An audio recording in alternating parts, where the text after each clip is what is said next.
నీ మూర్ఖత్వం డబ్బు మదం మర్చిపోయి మామూలు మనిషిలా ఒక్కసారి ప్రపంచాన్ని చూడు. నువ్వు ఏం పోగొట్టుకుంటున్నావో నీకే అర్థమవుతుంది.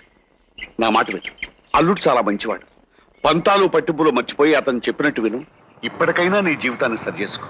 నాకు నీతి పాఠాలు చెప్పడం మాని మూటాములే సర్దుకుని బయటకు నడవండి. హలో, నేను ఇక్కడ ఉండగా అది ఎలా జరుగుతుంది అత్త? ఇంటి ముందు పాలరాతి పలక మీద రాయించావే చాముండేశ్వరి నిలయం అని. అదే పాలరాతి పలక మీద రామచంద్రయ్య చాముండేశ్వరి నిలయం అని రాయించందే ఆయన ఎక్కడికి వెళ్తారు? నేనెలా వదిలిపెడతాను నిన్ను? ఈ చాముండేశ్వరి దేవి బ్రతికుండగా అది జరగదు. జరుగుతుంది. ఈయనెవరో నీ పిల్లలకి చెబుతాను.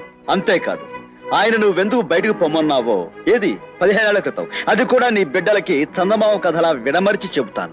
చాముండేశ్వరి అన్న పేరులో ఉన్న పవర్ ఏమిటో తెలియకుండా పిచ్చి వాగుడు వాగుతున్నావు. మర్యాదగా తోక ముడుచుకుని ఈ ఇంట్లో నుంచి మిలారా? సరే సరే, లేకుంటే సాయంకాలం